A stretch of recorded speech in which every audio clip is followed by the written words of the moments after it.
Hi, this is Kirti Academy. இந்த வீடியோவில் நம்ம ஃபாரின் கீ கான்செப்ட் பார்க்கலாம்.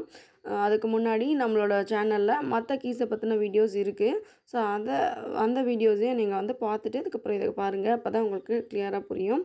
ஸோ ஃபாரின் கீ அப்படிங்கிறது என்ன அப்படின்னு பார்த்தீங்கன்னா, ஒரு டேபிளில் ப்ரைமரி கீயாக யூஸ் பண்ணுற அட்ரிபியூட் வேறு ஒரு டேபிள்லையோ இல்லை அதே டேபிள்லையோ வந்து ஃபாரின் கீயாக ரெஃபர் பண்ணுறதுக்காக யூஸ் பண்ணுவோம். அதுதான் வந்து ஃபாரின் கீ அப்படின்னு சொல்கிறோம். ஸோ இந்த கஸ்டமர் டேபிள் பார்த்தீங்க அப்படின்னா, கஸ்டமர் ஐடிங்கிறது ப்ரைமரி கீயாக யூஸ் பண்ணுறோம். ஆர்டர் டேபிளில் அந்த ப்ரைமரி கீ கஸ்டமர் ஐடிங்கிறதையே ஃபாரின் கீயாக ரெஃபர் பண்ணுறதுக்காக யூஸ் பண்ணுறோம். ஓகே, இது வந்து ஒரு டேபிளில் இருக்கிறது இன்னொரு டேபிளில் ரெஃபர் பண்ணுறதுக்காக யூஸ் பண்ணுறோம். இதை சில நேரங்களில் பார்த்திங்கன்னா சேம் டேபிளில் இருக்கிற ப்ரைமரி கீ சேம் டேபிள்லேயே ரெஃபர் பண்ணக்கூடிய சுச்சுவேஷன் இருக்கும். ஃபார் எக்ஸாம்பிள் இந்த எம்ப்ளாயி டேபிள் பாருங்கள். எம்ப்ளாயி நம்பர் அப்படிங்கிறது ப்ரைமரி கீ. ஓகே, இந்த ப்ரைமரி கீயவே ரெஸ்பாண்ட் டு யாருக்கு ரிப்போர்ட் பண்ணணும் அப்படிங்கிற அந்த கான்செப்டுக்காக நம்ம ரெஸ்பாண்ட் டு அப்படிங்கிற ஒரு அட்ரிபியூட் யூஸ் பண்ணுறோம். அது வேறு ஒன்றும் இல்லை, எம்ப்ளாயி நம்பரே தான் இங்கேயும் யூஸ் பண்ண போகிறாங்க. ஓகே, அப்போது ஒரே டேபிளில் இருக்கிற ப்ரைமரி கீ அதே டேபிள்லேயே ரெஃபரன்ஸ்க்காக ஃபாரின் கீயை யூஸ் பண்ணுறோம். ஓகே, அப்போ attribute or set of attribute that references to primary key of same or different relation it is nothing but a table. Okay, so இப்போ இந்த ஃபாரின் கீ அப்படிங்கிறது நம்ம எதுக்காக யூஸ் பண்ணுறோம் அப்படின்னு பார்த்தீங்கன்னாக்கா, it ensures the data referential integrity. Okay, referential integrity அப்படிங்கிறது என்னென்னா, ஒரு டேபிளுக்கும் இன்னொரு டேபிளுக்கும் என்ன ரிலேஷன்ஷிப் இருக்குது அப்படிங்கிறது தான் வந்து ரெஃபரன்ஷியல் இன்டெகிரிட்டி. ஸோ இப்போ பார்த்தீங்கன்னா கஸ்டமர் டேபிள் இருக்குது, ஆர்டர் டேபிள் இருக்குது. இப்போ இந்த கஸ்டமர் இந்த ஆர்டர்ஸ் பார்க்கும்போது இந்த ரெண்டுத்துக்கும் என்ன ரிலேஷன்ஷிப் இருக்குது, இந்த ஐடி இருக்கிற இந்த கஸ்டமர் நம்பர் இருக்கிற கஸ்டமர் இத்தனை ஆர்டர் பண்ணாங்க அப்படின்னு சொல்லிட்டு நம்ம ஒரு என்ன ரிலேஷன்ஷிப்புங்கிறத பார்க்குறோம். ஓகே, ஸோ ஒரு டேபிளுக்கும் இன்னொரு டேபிளுக்கும் என்ன ரிலேஷன்ஷிப் இருக்குது அப்படிங்கிறத எக்ஸாக்டாக நமக்கு சொல்லக்கூடியது, அதை இம்ப்ளிமெண்ட் பண்ணுறதுக்காக யூஸ் பண்ணுற கான்செப்ட் தான் ஃபாரின் கீ அப்படிங்கிறது. ஓகே, இப்போ இது பார்த்தீங்கன்னாக்கா ஒரு கஸ்டமர் எத்தனை ஆர்டர் வேணாலும் பண்ணலாம். அதனால் இது வந்து என்னென்னா 1 to many ரிலேஷன்ஷிப்பில் இருக்குது. ஓகே, இது வந்து நம்ம லாஜிக்கல் டிபெண்டன்சி அப்படின்னு சொல்லுவோம். லாஜிக்கல் டிபெண்டன்சி அப்படிங்கிறது என்னென்னா, இப்போ இந்த ப்ரைமரி கீ இந்த ஃபாரின் கீ இருக்குது இல்லைங்களா, ஆர்டர் டேபிளில் ஃபாரின் கீயாக யூஸ் பண்ணுறது இந்த ப்ரைமரி கீயை எந்த மாதிரி டிபெண்ட் பண்ணியிருக்கு அப்படிங்கிறது. ஓகே, ஸோ ஃபார் ரெஃபரன்ஷியல் இன்டெகிரிட்டியை இதே இந்த ஃபாரின் கீ என்ஷூர் பண்ணுது. It ensures the referential integrity. Referential integrity அப்படிங்கிறது என்னென்னா, it is refers to the relationship between the tables. And referential integrity is the logical dependency of the foreign key on primary key. Okay, foreign key வந்து எந்த அளவுக்கு என்ன மாதிரி depend பண்ணியிருக்கு primary கீயை அப்படிங்கிறத சொல்கிறது தான் என்னென்னா ரெஃபரன்ஷியல் இன்டெகிரிட்டி. ஓகே, ஓகே, இந்த எக்ஸாம்பிள் பார்க்கலாம். ஸோ இதில் வந்து நாங்கள் வந்து கஸ்டமர் டேபிள் கொடுத்துருக்கேன், ஆர்டர் டேபிள் கொடுத்துருக்கேன். கஸ்டமர் டேபிளில் வந்து கஸ்டமர் நம்பருங்கிறது நம்ம ப்ரைமரி கீயை யூஸ் பண்ணுறோம்.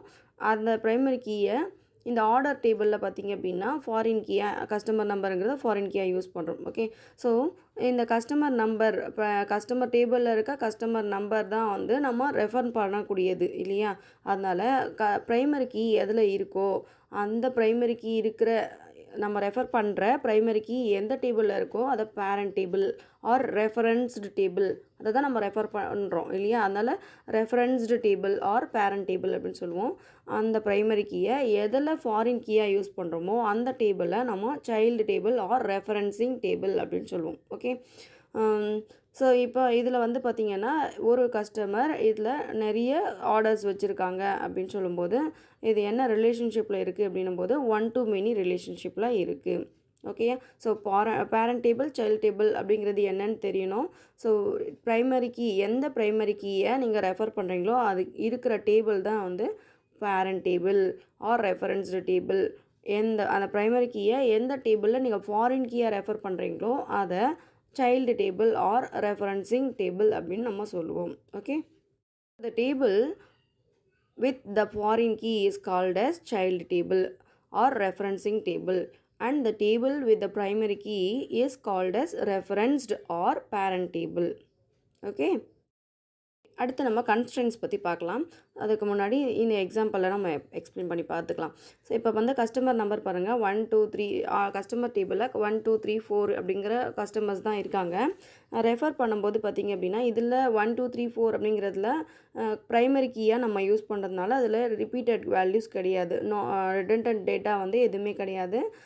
ஸோ ஒவ்வொருத்தருக்கும் யூனிக் வேல்யூ இருக்கும். ஓகே, பட் அதே கஸ்டமர் இங்கே நம்ம ரெஃபரன்ஸ் ஃபாரின் கீயாக நம்ம பயன்படுத்தும் போது அந்த கஸ்டமர்ஸ் வந்து ஒரு கஸ்டமர் மோர் தென் ஒன் ஆர்டர் கூட பண்ணுவாங்க இல்லையா? அதனால் இதில் ஃபாரின் கீயில் பார்த்திங்க அப்படின்னா ரிடண்டன்ட் டேட்டா இருக்கலாம், ரிப்பீட்டட் டூப்ளிகேஷன் வேல்யூஸ் வந்து இருக்கலாம். ஓகே, ஸோ ப்ரைமரி கீயாக யூஸ் பண்ணுறம்போது நம்ம வந்து டூப்ளிகேட் வேல்யூஸ் கொடுக்க மாட்டோம். ஃபாரின் கீயில் டூப்ளிகேட் வேல்யூஸ் இருக்கலாம். ஓகே, ஒரு கஸ்டமர் இப்போ இந்த எக்ஸாம்பிளில் பார்த்திங்கனாக்கா 1ங்கிற கஸ்டமர் ஒரு ஆர்டர் வச்சுருக்காங்க, ஆர்டர் நம்பர் 5. 2ங்கிற கஸ்டமர் பார்த்திங்கனாக்கா order number 1 order number 3 2 order வச்சுருக்காங்க. ஓகே, ஸோ அப்போது டூப்ளிகேட் வேல்யூஸ் உங்களுக்கு வரலாம். ஓகே, ஒரு கஸ்டமர் எத்தனை ஆர்டர் வேணாலும் கொடுத்துருக்கலாம் அப்படிங்கிறது. டூப்ளிகேட் வேல்யூஸ் நமக்கு ஃபாரின் கீழே இருக்கலாம் அப்படிங்கிற ஒரு கன்ஸ்ட்ரெயின்ட். அடுத்து பார்த்திங்க அப்படின்னா இதில் வந்து இதில் என்ன வேல்யூஸ் இருக்கோ, ப்ரைமரி கீயில் என்ன வேல்யூஸ் இருக்கோ அதுதான் இங்கே வரணும், வேறு எந்த வேல்யூஸும் வரக்கூடாது. ஓகே, கஸ்டமரே இல்லாத கஸ்டமர் இந்த ஆர்டர் பண்ணாங்க அப்படின்னு நம்ம லிஸ்ட் அவுட் பண்ண முடியாது இல்லையா? அதனால் இதை ரெஃபர் பண்ணுறதுனால இதில் இருக்கிற வேல்யூஸ் மட்டும்தான் நமக்கு இதில் ரிப்பீட் ஆகணுமோ தவிர வேறு எந்த வேல்யூஸும் ரிப்பீட் ஆகக்கூடாது. அது வந்து இன்னொரு கன்ஸ்ட்ரெயின்ட். ஓகே ஓகே இப்போ பார்த்திங்கன்னா ஆர்டர் டேபிளில் இப்போ நமக்கு ஆர்டர் நம்பரு அதை வச்சு ரெஃபர் பண்ணுறோம்.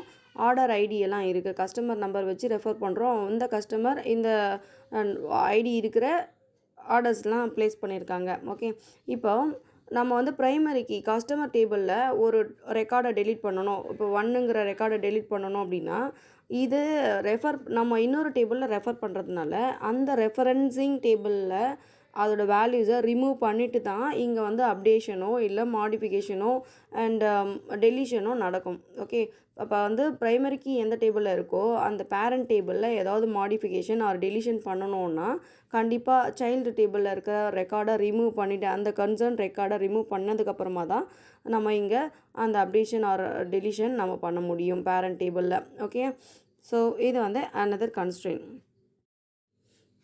ஸோ constraints பார்க்கும்போது duplicate values can exist. Only the data in the primary key can be used in the foreign key. No other data is allowed. Okay. So no data will be allowed to delete or modify in the parent table until corresponding child is removed. Child record is removed from the child table.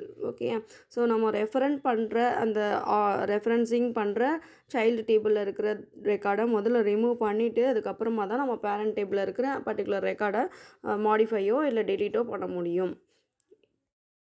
Okay, இந்த foreign key பார்த்தீங்கன்னா நம்ம டேபிளில் எப்படி நம்ம set பண்ணுவோம், அதை எப்படி implement பண்ணுவோம் அப்படின்னும் போது நம்ம queries தான் வந்து டேட்டாபேஸில் யூஸ் பண்ணுறது. ஸோ queriesல பார்த்தீங்கன்னா க்ரியேட் டேபிள் அப்படிங்கிற queryயும் ஆல்டர் டேபிளுங்கிற queryயும் யூஸ் பண்ணி நம்ம ஃபாரின் கீயை செட் பண்ணலாம்.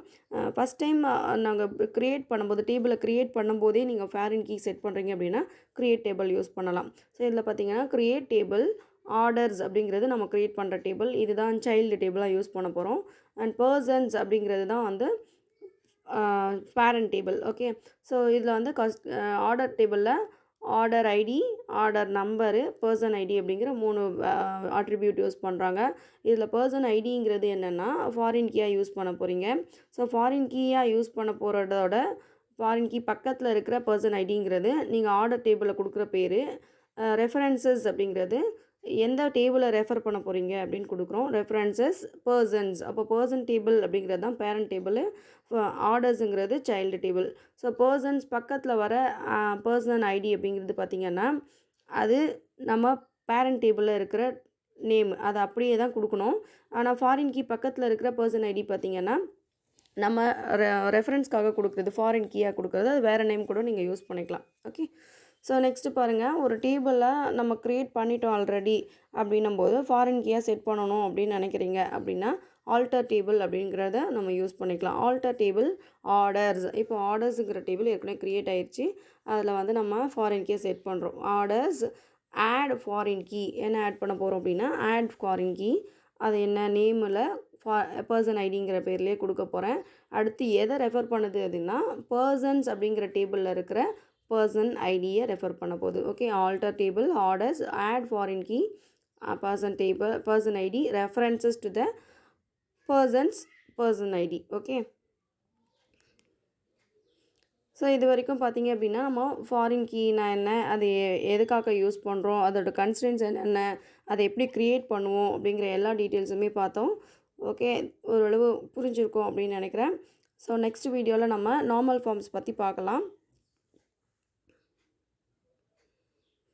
So thank you very much.